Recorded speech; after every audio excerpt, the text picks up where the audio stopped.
Welcome to the Herd's official YouTube channel. Make sure to like and subscribe. Don't forget to check out the Colin Cowherd podcast, all of our NFL instant reactions, and more football content. 46 years, NFL films. Joins us 25 times a year minimum at this time. Okay, it's interesting. A lot of times coaches send messages. They go to the podium every week on Wednesday, and they have a message for the team. And Ben Johnson this week is saying, I am seeing a lot of improvement with Caleb Williams. I didn't see it. What, Mr. Cosell, what did the film say? Did you see a progressive growth with Caleb Williams week 1 to week 2? You know, I thought in the first half, Colin, that he was better, because the key thing is being decisive. They want him to drop back and get rid of the football. They don't want him to get stuck in the pocket. So I thought in the first half, when theoretically it was still somewhat of a game, I thought that he was much more decisive in what he saw, and he delivered the football. As the game progressed, and unfortunately, you never want to be in this situation with a young quarterback, and certainly not Caleb Williams at this point in his growth, he had to drop back and throw on every snap. And that's where, some of the warts that he has right now come out. One of the things is in the NFL, and we've talked about this, and the more you throw, the more it shows up, is for quarterbacks who are not used to the NFL and pressure, what's pressure and what's not pressure in the NFL, they start to move when they don't need to move. They move prematurely and they move unnecessarily. And that's true. I've noticed that with Caleb Williams. At times it's true with Cam Ward. It's just something you have to learn by playing as to what really is pressure and what's really not pressure by NFL standards. So J.J. McCarthy is young, fewer starts than Caleb, banged up again. I think he feels a little overwhelmed. I've said before, Michael Penix, I don't have a lot of starts. But, boy, he looks comfortable. Gets the ball, gets rid of it. J.J. looks hesitant. 7 of 8 quarters I've watched him, he looks a bit overwhelmed. What does the film say? Are there open receivers he's not seeing? What's it say? Yeah, I'm always leery of after 2 games. This is what I would expect from J.J. McCarthy. I don't know how you felt about him coming out. I mean, I studied him in detail in Michigan. I personally, in my evaluation, did not feel he was a first-round type quarterback. So I'm not surprised that it would take him more time. I know for a fact that they had to rework a lot of his footwork and a lot on his drop, which was not very good at Michigan. It was a problem that he had, and then you wonder, can that be fixed? I think they're working on that, and it's a work in progress. So he needs a lot more time. And then don't forget, a lot of young quarterbacks, then it becomes a function of team as well. Can they run the ball? Can they manage him to an extent where they can be proactive in how they use him as opposed to having to be reactive? In other words, having him have to throw too many times in given games. So it'll take some time with J.J. McCarthy. Obviously, he'll be out for who knows how long. But, I think they're pretty much committed to him. It's not as if they're not going to play him when he gets healthy. I want to ask you about Tua. Miami right now has some cultural issues, some personnel issues. And who knows what's going to happen, but they've moved off coaches. They moved off Brian Flores. They'd move off Mike McDaniel. Sure. They always say you can lose games, don't lose the locker room, and there's certainly an argument the latter is happening. If somebody took over the Miami Dolphins and put in the tape on Tua, and you didn't know anything about Tua, you knew that he was a little smaller, didn't have a huge arm, is his lack of higher level success? Is it lack of O-line protection, personnel issues? When you put in the tape on Tua, is there a comp? What do you see? There's no mystery to what Tua is, Colin. Everybody knows he's a pure timing and rhythm player that is extremely accurate. So everything about the way in which he plays has to be based on that. He's narrow in that regard. He can't do much beyond that. So when it looks good, depending on who the opponent is, depending on a number of factors, he can look really, really good, and their offense can be really explosive. And by the way, that can happen against any given opponent. They're playing tonight against a good Bills team. The assumption is they'll get blown out. But any given opponent where he can play with timing and rhythm and get the ball out in windows, he's a very good window thrower between the numbers. That's his game. But that's all his game is. There's not much more beyond that. So you have to decide. Look, last week, two things really stood out in the tape. Number one, 37 dropbacks, 12 carries for backs. They can't play that way. Tua needs a run game to be the foundation. And Mike Vrabel on that staff in New England, they played him to what he is. They only rushed 2 times on his 37 dropbacks because they wanted 7 in coverage to minimize the windows. That's what you have to do when you play Tua. You've got to minimize the windows. We look at tonight, the Bills are favored by a couple of touchdowns and should be. We look at Buffalo, and you said this last week. You said their run game is more fundamentally important and better than people give it credit for. So tell me, when you watch film, you said that. And so I looked for it this past week, even though it was a blowout early.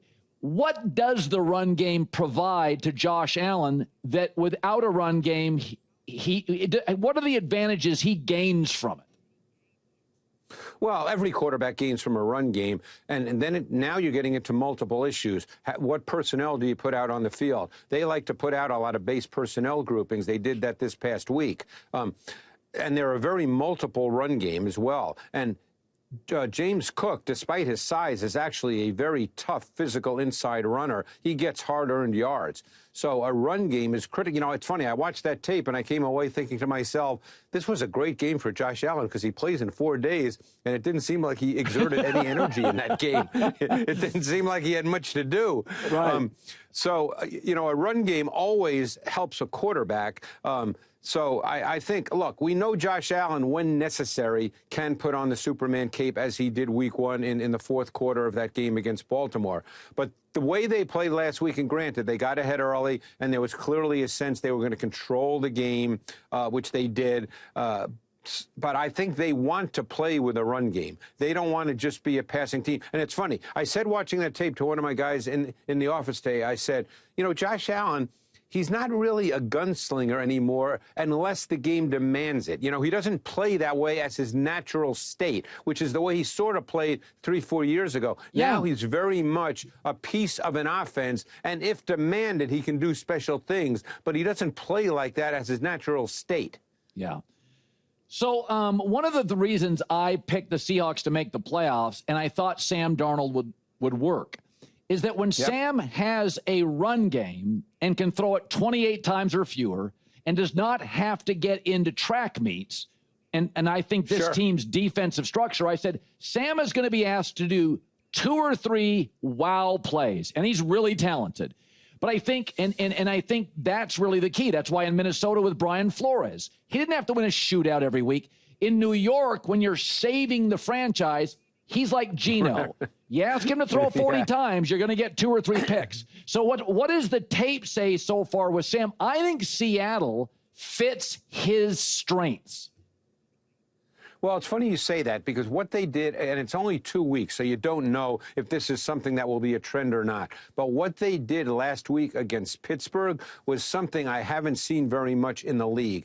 They had 64 offensive snaps, Colin. 45 of them came out of base personnel. They did not play many snaps with 3 wide receivers on the field at all. So they had a lot of tight formations. They tried to run the ball.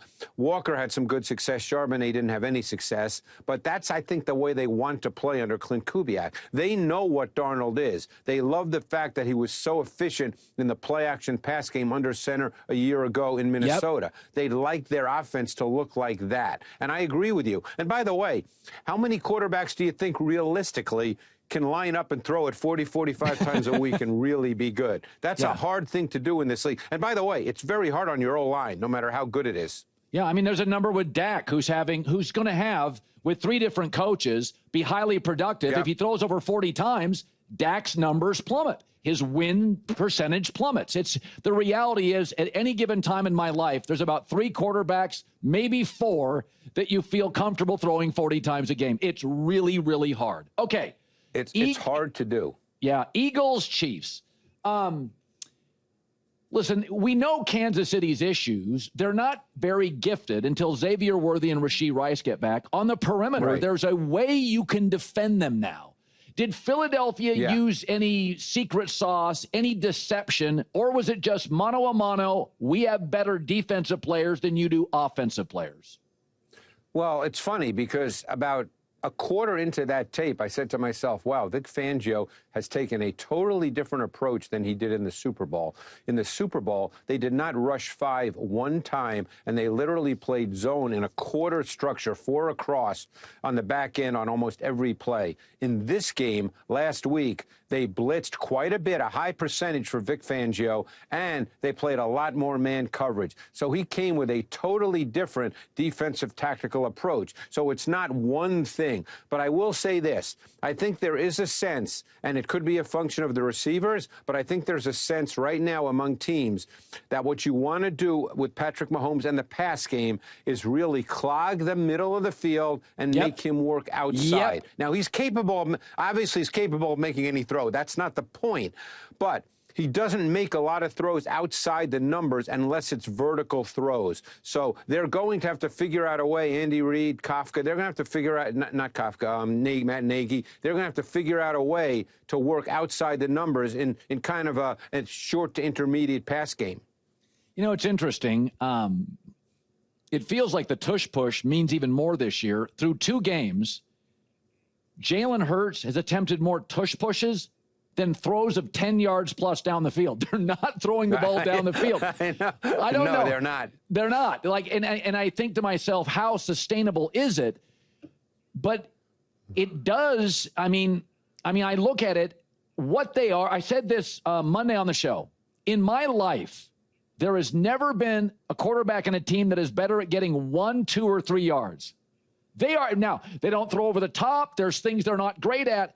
But if you need 1, 2, or 3 yards, that's as good as the Chiefs in their dynasty, the Niners in their dynasty, the Steelers in their dynasty. Does the offense concern you because it just doesn't throw the ball down the field at all?